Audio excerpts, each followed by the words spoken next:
I'm Gwyneth Paltrow, and you're listening to the Goop podcast, made possible by our friends at Supernatural. Here at Goop, we've never been shy about talking dirty, particularly when it comes to the chemicals often used in conventional cleaning products. These are products that we spread all around us as we spray, wipe, and scrub, and sometimes we end up inhaling them. Luckily, they're super natural. Their cleaning solutions rely on essential oils and powerful plant-based ingredients to get the job done. And when I say powerful, I mean that their starter kit, which includes 4 of their concentrates, is extremely effective at cleaning up countertop spills, wiping little fingerprints off of bathroom mirrors, and scrubbing the occasional mud footprints from our floors. Get your hands on Supernatural at supernatural.com and receive $10 off your first starter kit using code GOOP at checkout.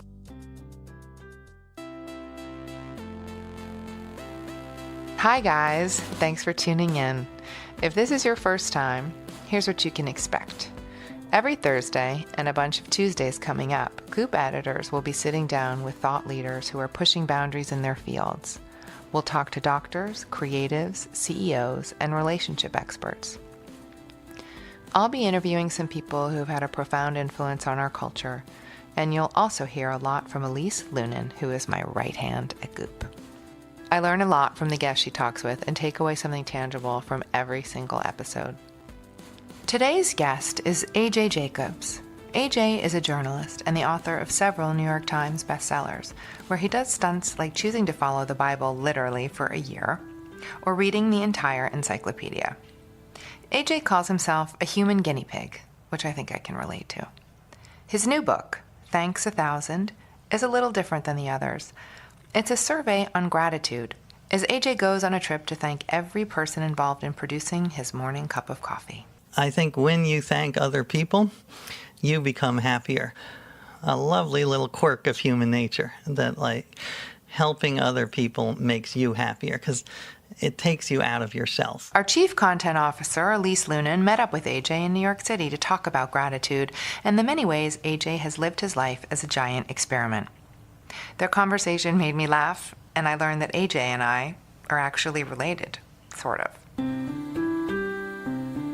Before we jump into the conversation, let's talk about one of our partners. You know those days when you just can't seem to peel yourself out of bed?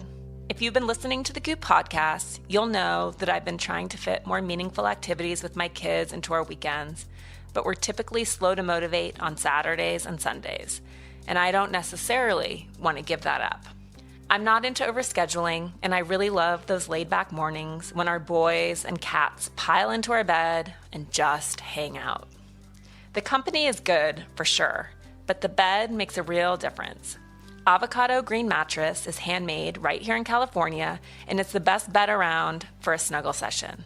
It's super comfortable, but beyond that, the mattress is made really thoughtfully. Avocado has traded out flame retardants, synthetic foams, and chemical adhesives. Instead, for example, they use New Zealand wool, organic cotton, natural latex rubber, and recycled steel coils. Chances are, if it's better for the planet, it's probably better for us too. Log on to avocadogreenmattress.com to get yours and take an extra $175 off on any mattress by using code GOOP175 at checkout. At the end of today's conversation, I'll be doing a quick round of Ask Me Anything.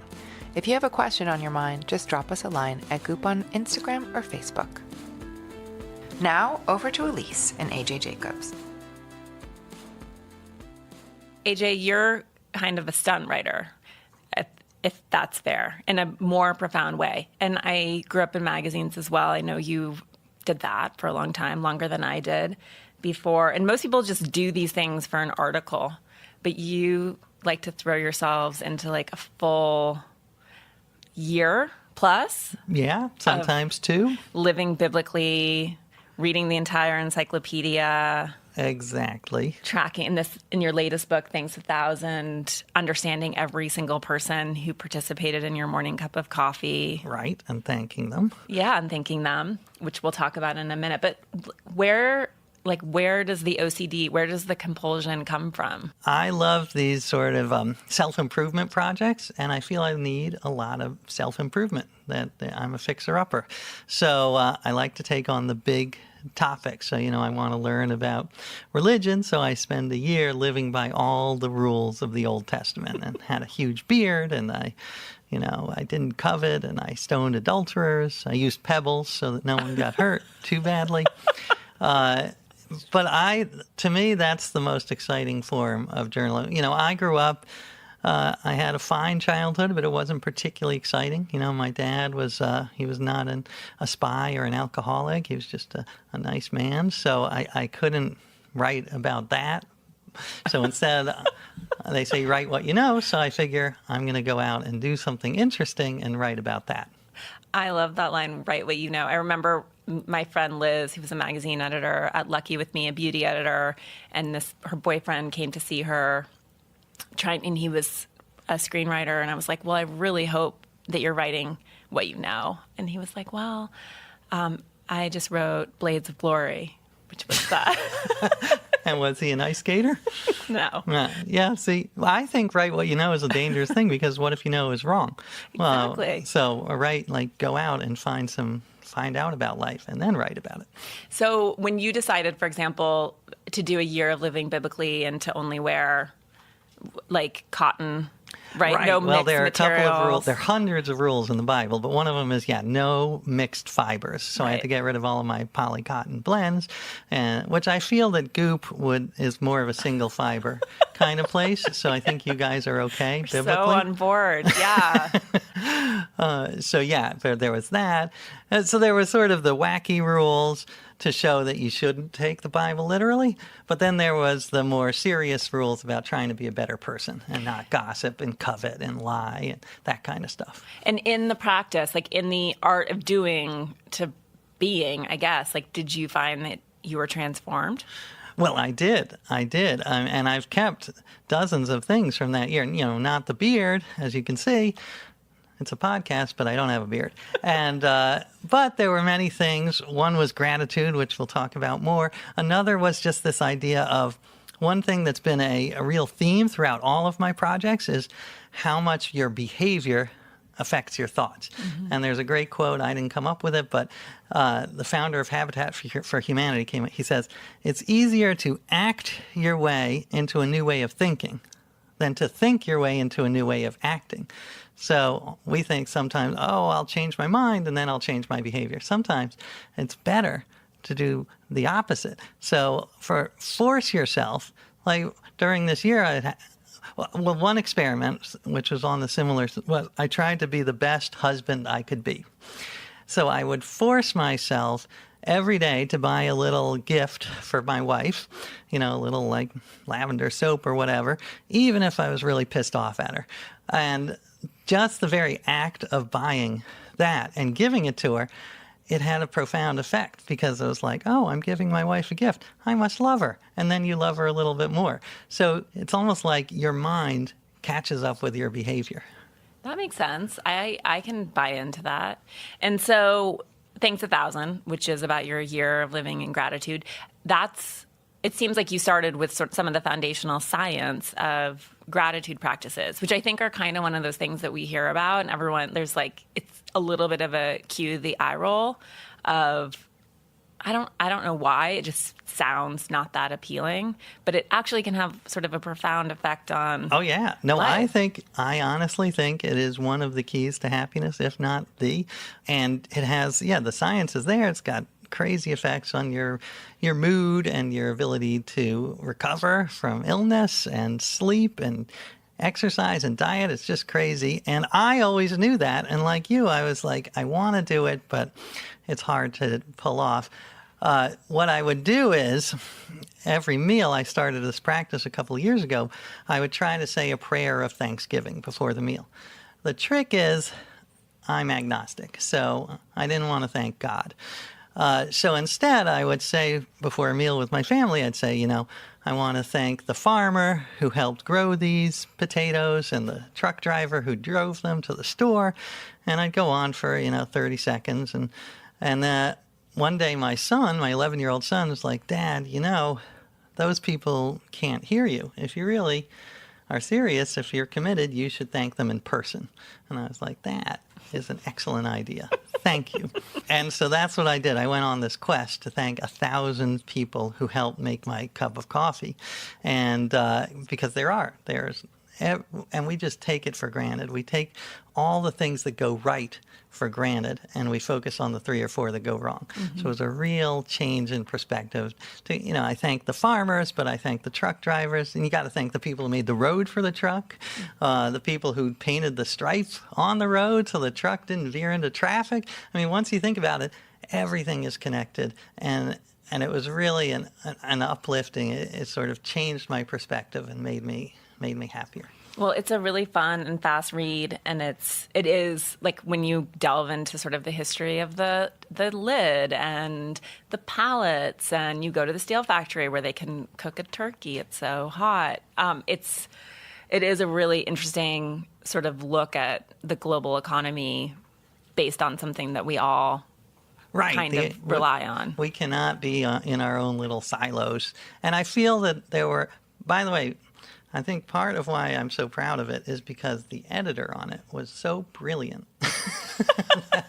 That's Elise's brother is my editor. I will full disclosure. And he is a lovely man. And he is a lovely guy. Very patient when I miss my deadlines. So really? He wasn't patient as a brother, you're saying. No, he requires excellence all the time. Yeah, but excellence delayed. Yeah. He was nice about that. Oh, well, yeah, no, I love my brother, and he is an incredible editor. I'm the only person I am scared to send my stuff to is Ben, because I usually do it thinking I'm going to get a pat on the back. Sure. And nepotism. It just gets totally ripped up for the better. Right. But, I mean, he calls me out. He never lets me wail. Like, I like to be a little emotional. He's not very emotional. So puts me back on planet Earth. The other reason I love that you do coffee is because I'm become increasingly conscious of this myself, but and I'm certainly not perfect at it, is that I feel like it's a primary transaction in almost everyone's life. And yet most of us are on our phones. Most of us, you talk about this a bit in the book, treat baristas and the people working in the cash wrap like ATMs. You know, like it's very rare that you see people actually engage with the person who's handing them their cup of coffee now, and that's sad. And do you think that it's enough? Like in this practice of gratitude, which you did so extensively, did it feel rote, or were you like, did you have a way of pouring your heart into it, or was it just enough to like look someone in the eyes and have a moment of connection? I think that is certainly the first step, and it's so key because, like you say, I've been, when I interviewed the barista, because I talked to all these people and got their stories, and she said what drives her crazy is when people treat her like, a vending machine, and they just hand her their credit card without even looking up from their phone. And I knew, I've been that dick. I've done that so many times. So I made a conscious effort to actually, when I'm dealing with people one-on-one, look them in the eye. It's so small. It takes like 3 seconds. And it's not just better for them, though. I think it's better for you. Like, it's better for your happiness to realize you have this real connection and that you're, because we are wired as humans to be social creatures. Mm-hmm. And so I think it's very dangerous to be in your own little silo. And along the same lines, there's the lesson of the person I thanked right after her was the guy who chose the coffee at the shop. Like, he goes around the world to South America and Africa and finds the best beans. And I like coffee, but I always just like guzzled it like, my dog guzzles water. I love my dog, but I don't, he taught me to just take those 3 seconds and let it sit and try to think about the taste and the sweetness and the acidity, and this idea of savoring is so key to gratitude. Psychologists talk about how they are just so intertwined, and the idea that you can slow down time and just take a moment and stretch it out. And I love that, because otherwise you're just like life goes by in a flash unless you like become almost like a curator of moments. Find like 10 moments in the day and just really focus on them. What about when, and this happens to you throughout the book, which I kind of understand because I would probably feel punked if I were on the other end of the phone when you called. What about when it's unmet? Like this morning, and I did this for a selfish reason. I was in Montreal and I was at a coffee bar and I needed to use my credit card and I needed to hit the minimum. And so there was a guy next to me and I was like, oh, I'll buy his coffee. Didn't look at me, didn't acknowledge me. It was really, it was kind of interesting. And I wasn't doing it to be thanked, but what happens when you sort of hit the wall?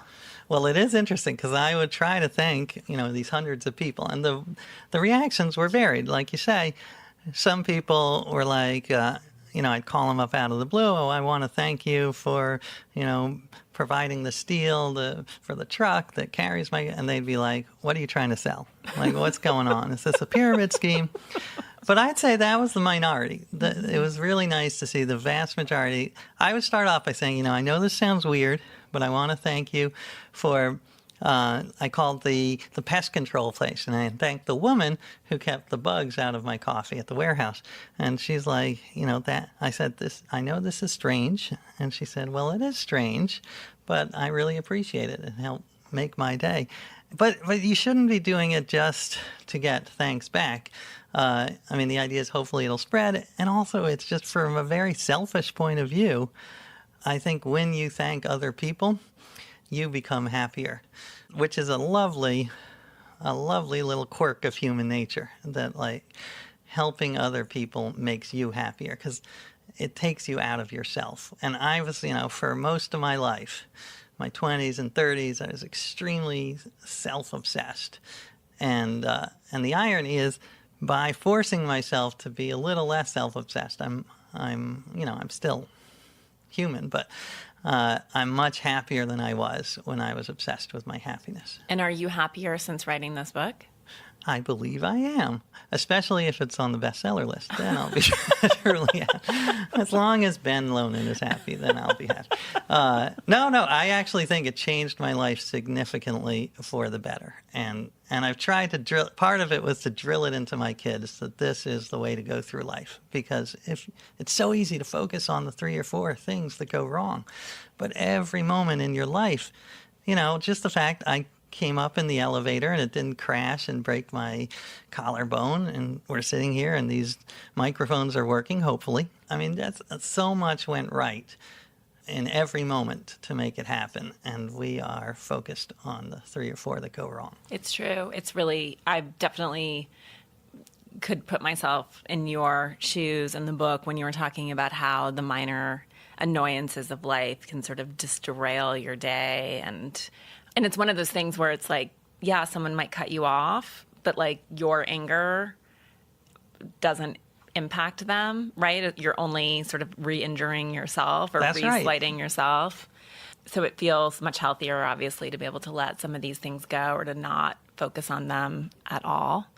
In terms of your kids and the way that you parent, and you parent gratitude, is it eye rolling for them or is it rote? Like, how do you move kids past the point of just being conditioned to say please and thank you and exercise sort of good manners? And how do you coach them to a place where they actually understand how lucky they are? Right. Well, it is because, first of all, I do love I do make them say please, even to Alexa, our little household robot. They'll be like, Alexa, what's the temperature? And I say, what's the temperature, please? And they're like, she's a robot. She doesn't have any feelings. Like, how do you know? There's all these philosophy. We don't know that. I know. AI is coming alive. So let's be nice to them or else, for our own good. But anyway, I think another thing, I was able to get through the eye rolling by making it more of a game, like a creative exercise. So instead of just saying thank you, I would say when we were doing, we're at the amusement park. My kids do love the theme parks. So you would say, who do you think designed that roller coaster, and how do you think they got the medal for it, and make them think about all the things that went into them being able to have a fun 2-minute ride. And I think that if you can make it more of a story and personalize it, that's much more effective than just making them say thank you.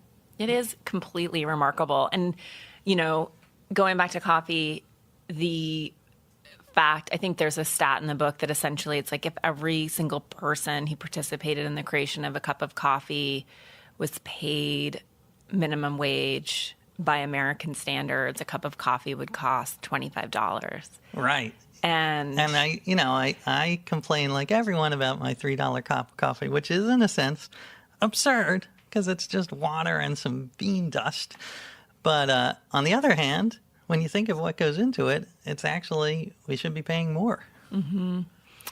This, I thought, was really, actually kind of made me a little emotional, even though the book on the whole is really quite funny and fun. But it's when you're sort of talking about luck and you're examining your role sort of in this food chain and the people who participated in this cup of coffee and how you get to like go to Colombia and have this like 10-minute coffee bean picking experience. And you talk about like the role of luck and chance and how that pumps the compassion muscle. And then you say, I need to remember with a few flaps of the butterfly wings, I could have easily been anyone on this coffee chain instead of the consumer. I need to acknowledge this without devolving into condescension because I don't want to assume that I'm happier than the people working on a coffee farm. Perhaps living among the beautiful fog-draped mountains and harvesting the land is a more fulfilling life than what I have. What I am saying is that I'm lucky enough to have more options. I can choose to visit and spend a day picking coffee beans. It's a weird paradox. I'm lucky enough that luck plays a slightly less powerful role in my life.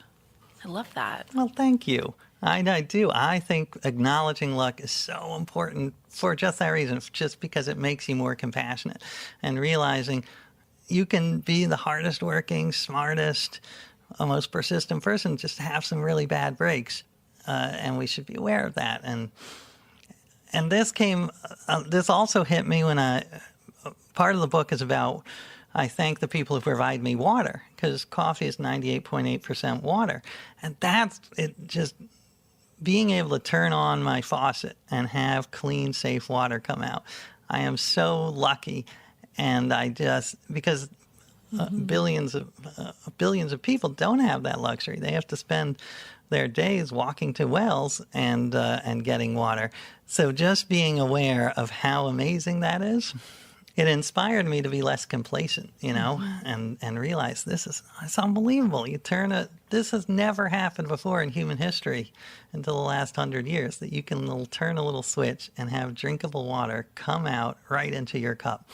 And that we take it for granted is amazing. And that's the kind of thing I try to drill home to my kids. And if you I went up to the reservoir in upstate New York, where New York gets its water, and I'm going to make my kids go because I think there are hundreds of people working there just so that we can turn on including these like park rangers who have to go around picking up deer poop and like cow poop and beaver poop so that it doesn't go in. That's not a good job. That is not that. We should be so grateful for these people so that we can have this amazing, this gift. Mm-hmm. So funny. I feel like that job, I think maybe it's me growing up in Montana. I don't think that that's a terrible job. But one of the things that I think is what I also like about what you wrote and the condescension part too, is that so often we attach our values, right, to like everyone who's involved in the chain of production. Right. And so the brothers who worked the farm, yes, I'm sure that there are luxuries in my life but it's like also kind of fucked up that I would assume that those luxuries would make my life any better. I think like what you're sort of getting at is like you can have everything in the world, right? Easy access to clean water, the perfect cup of coffee, endless American opportunity, and it doesn't necessarily make you happy if you don't appreciate it. Yeah, you have to get over what they call the deficit mindset. The psychologists say that, what am I missing? And instead of focus on what you have. And that's a big change that I tried to do. But it's funny because I remember studying in college this socialist thinker in the 1800s who one of his big ideas was that kids should be garbage men and garbage women, garbage girls, because they love trash. So make them be the garbage people. So that's what made me think when you said picking up poop is not so bad. Totally.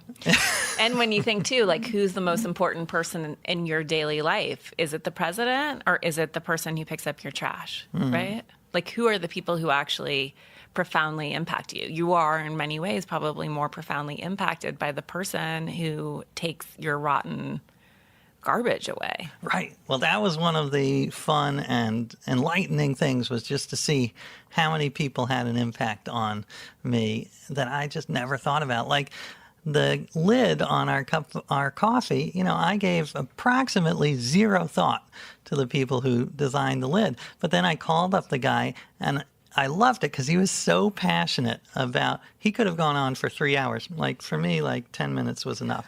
But he was talking about the shape of the where you put your nose so you can get maximum aroma, because it's so much about the aroma. And this guy was like the Elon Musk of lids. He was very like innovative. He didn't do this one. I love the story too of the Java jacket. Oh, yeah, that I love, too, because I never gave any thought to the little cardboard ring that goes around the cup. But someone had to come up with that, and I interviewed the people who did. And it was this guy, it was a father, who was like looking for the next big thing. And he picked up his daughter at school and had coffee, and he tried to pick it up in his lap, and it was too hot, and he spilled it. He's like, something needs to be done. And he was the one who did it. And I love that it was sort of a very American story, a small, just regular guy, and he saw a problem, solved it, and billions of fingertips have been saved. Do they have just the monopoly on? I don't think they do, which is a bummer. I mean, they make a nice living, but I think that other people do, because there's millions of coffee sleeves every day. I'm wondering if it's a patentable idea. I know. I think they tried, at least. Let's take a quick break to talk about our partner. The Goop brand was built on the concept of making better choices, including which creams, oils, and fragrances we use to cleanse our faces and bodies. But what about all the sprays, wipes, and cleaning products we regularly use around the house? A lot of the conventional stuff is loaded with chemicals that are actually not necessary for these products to do their jobs. That's where Supernatural comes in. Their effective cleaning sprays are flipping the industry on its head, one conscious concentrate at a time. Not only is every product made using potent plant and mineral-based ingredients, they actually work without any toxic offenders. What this means is that cleaning day has become a much more refreshing, even pleasant experience. This stuff leaves the whole house smelling subtly of essential oils like fir, basil, and lavender. And as a mom, I don't really have to sweat the small stuff, like my kid eating a handful of cereal off the floor or getting their sticky fingers on the mirrors. You can try all 4 of their formulas with the Supernatural Starter Kit and get $10 off using code GOOP on supernatural.com. If you've been following Goop for a bit, you'll know we're into essential oils. And if you get our newsletters, then you might have seen the new essential oil diffuser we launched with Vitruvi. The color, called French Gray, was picked out by GP, and it's sort of the defining shade of the company. Vitruvi is a dream company to work with. It's run by siblings Sarah and Sean Panton. They make beautiful stone diffusers that look at home in any office, bedroom, or living space. We like to keep them on our desks, nightstands, and right by the bath. This way, a little pick-me-up is never far away. You just drop a Vitruvi essential oil in to be diffused with water. My favorite Vitruvi scents are probably grapefruit, eucalyptus, and lavender, but whichever essential oils you choose, the diffuser ends up making the air in your space feel like you've just walked into the waiting room of a world-class spa. Between the steam and the sophisticated scent, I always find myself feeling a little more at ease when my Vitruvi diffuser is on in the background, and it's a nice change of pace from your typical candle. This time of year, we have the bergamot and frankincense scents in heavy rotation at Goop. And, spoiler alert, a lot of people on our holiday list will be getting a Vitruvi diffuser paired with a box of their essential oils. This also makes a good house gift to bring to friends hosting holiday parties this year. If you are in the process of tackling your holiday list, Vitruvi's only sale of the year is happening this Black Friday weekend. All their diffusers and essential oil products are going to be 30% off. To check out the sale, just head over to vitruvi.com. It starts on Friday at midnight on the East Coast and ends Monday at the same time. Okay, let's get back to our chat. So, like, in this quest for self-actualization, I know you became the healthiest person alive. Didn't you investigate your family tree? Aren't you related to Gwyneth? I am. Yeah. Exactly. We are very close. Actually, hold on. I have it here since hold on. Here it is. We Ready? went to Facebook a couple of years ago to do a Facebook Live with Gwyneth, and it was maybe one of the best moments of my life because she did it publicly and then they closed it down just for Facebook employees. And that part's not broadcast. And this kid gets up and he's so nervous and he walks to the microphone and he's like, I did some family research and like, this is my familial name. And Gwyneth's, I don't know exactly who, but I think her like great grandfather was like a rabbi in Poland. And so this guy tells her his last name and he's like, we are distantly related. And I think I'm your like fourth cousin. And she just looks at him deadpan. He's so nervous. Engineer at Facebook looks at him and deadpans and says, "Oh, does that mean we can't have sex?" So AJ, apparently Excellent. you cannot have sex with Gwyneth Well, either. it's debatable. I am married, so that's another problem. But she is my wife's first cousin once removed's husband's nephew's wife's third cousin once removed. So we're practically brother and sister. So yeah, I love that. She was one of the first people I searched, weirdly enough, because I knew that she was part Jewish. And yeah, this was a project where it started because I got this crazy email from a guy who said, "You don't know me, but I'm your 12th cousin." And I thought it was like, he's going to ask me to wire $10,000 to Nigeria. But he turned out to be legit, and he's one of these people who are building the biggest family tree in history with the goal of everyone on Earth will be united in this tree. So, and right now, there are over 100 million people on it. So I have 100 million cousins. And Gwyneth is one of them, and which means she does too. So she's related to Barack Obama. And actually, I think I found Ben. So I think you and I are cousins. Well, there you go. I wouldn't be surprised. No. I can see a resemblance. Well, my wife is Jewish, and Jewish people are very close. So I actually did marry my cousin. I am, because she's like my fourth or fifth cousin, but we are cousins. It's so wild, like the whole world of 23andMe and the discoveries that people are making. Oh yeah, about their parents, about and unknown who is siblings. not their parents. Yeah, I know. One guy in my book was he had 9 brothers and sisters, and they did DNA tests and found out none of them shared the same father. Like the wife, it's like Maury Povich to the 9th degree. So there are dangers. I mean, the point of the book was, my hope was all of this will show that we are all one big family, just like you were told as kids, and that we will treat each other with more kindness and less tribalism, and not be like, realize. And there is some evidence of this. There's a Harvard study that showed when they told Israelis and Palestinians how closely they related, they were kinder to each other. And I've seen it on a personal level. I call it the Judge Judy effect, because I always hated Judge Judy, and I just found her very abusive and obnoxious. But then I found out, I believe she's my 7th cousin, and weirdly, I know it may not be rational, but I'm like, you know what? She's not so bad. She's just Judge Judy. She's Cousin Judy. She probably is a sweetheart underneath, and it made me just a little more tolerant. So that's the hope, is that we realize how closely we're related, get rid of this us and them, and realize, we've got, we shouldn't be fighting. We got to fight. Global warming. That's the them.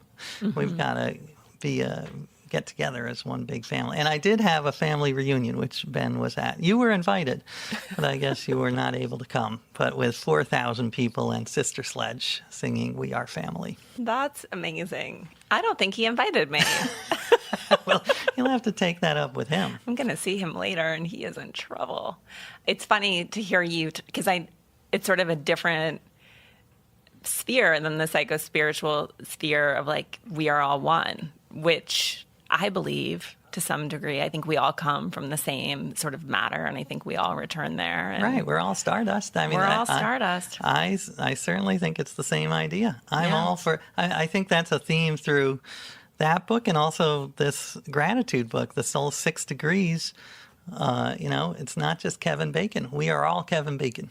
That's the idea. God, who do you think Kevin Bacon knew that he would be Kevin Bacon? I know. You know what is weird? I used to work at Entertainment Weekly, and not my proudest moment as a journalist, but I was one of the first to write about 6 Degrees of Kevin Bacon when it was a game on the internet.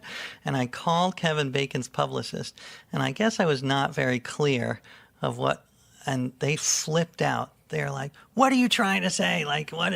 They were very angry about Kevin Bacon being the center of the universe. But then I think I've seen later that he's come to accept his role. I'm sure he loves it. Yeah, I mean, who like wouldn't? being in the middle of the center of the universe, as you just said. So what's next? Like, what do you think in this self-actualization of A.J. Jacobs? Like, what's your next? I know you're not going to probably tell me, but what are the big questions? Well, it's partly up to your brother, my editor, whatever we agree on. But I am particularly interested in a couple of things. One is just the idea of truth. And in this age of fake news, how do we know what's true and what's not? So it's not sort of a myth-busting thing as much as, how do we know? How do we know that, how do I know my wife loves me? How do we know that democracy is the best system? How do we know that Trump is a liar? How do we know these things? And because unless we can settle on what is truth, then I think we'll be arguing past each other forever. I know, it's true. It seemed like the most predominant definition. It seems so foundational. How can we debate it? Right, but it's fallen apart. I think we're in a truth crisis. We are certainly in a truth crisis. That is the one true thing, I think, that cannot be argued. We are in a truth crisis. Yeah, that seems like a downer. What else do you have? It is so not a downer. We need it. We need to save the earth. It'll be a downer when we can't get out of the situation. I think truth is so foundational to connection that you see it, even though our world is in some ways collapsing, you still see that people continue to trust each other. Sometimes. I don't know. I think if you look at, the two sides of America, there's trust. Well, that's definitely true. But I think when people actually are engaged with each other. That's true. I think that's a key part. One-on-one. We, a lot of the online, if you have a conversation with someone offline, looking at them in the eye, it's much more likely to find common ground. Yeah, for sure. What else? What else is in the consideration set? Well, I did one piece on trying to be the most rational person alive. Boring. What? What is the fun in that? It is so important because the idea is that we all have these crazy biases, just everything in our lives. The fact that 80% of us believe that we are above average drivers. That's crazy. That's impossible. Or that a conservative and a liberal, read the same article and they both come away with exactly the opposite. Well, this is a part of your truth book. Right. It's similar. It's in the same area. I think you could wrap it up in one tiny bow. There you go. What do I want A.J. Jacobs to answer Well, I'll tell you, readers suggest a lot of books. So one was I should try to be the greatest lover in the world and like do all the positions in the Kama Sutra. And my wife was like, I brought it up and she's like, that's not going to happen, which is actually good. I'm too old. I don't have the flexibility. Maybe some of your younger listeners would be better suited. The passing of the baton. Yes, I am happy to pass that baton. But yeah, no, I get a lot of suggestions, which I love. Please keep them coming. I don't know that I would love to visit every country.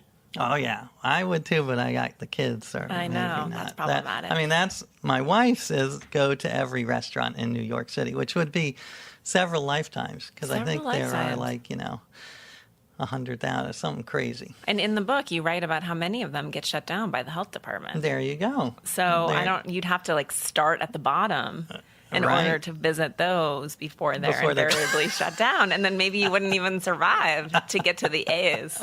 It would be a very dangerous project. That's right. I'm willing to try. Dangerous and expensive. Yeah. But I also wanted to do, Michael Pollan wrote a book about psychedelics. Yes, I know. And I have been wanting to do that for many years, but I had the kids and I'm like, I can't be saying on the one hand, don't take drugs and then say, Daddy's taking every drug known to humans to see what happens. He doesn't take every drug. He takes LSD, right, mushrooms, 5-MeO, DMT, ayahuasca. Still, that's a little more. Still the same mixed message, I think, regardless of the total number. I would like to see you stretch. I would like to see you go into the uncharted territory of the other side. Right. Yeah. Well, some people want mystical experience, which I explored a little in the Year of Living Biblically. So maybe. I don't know. I like the idea of you just flying high. Okay. I will tell Ben that his sister wants me to go on drugs.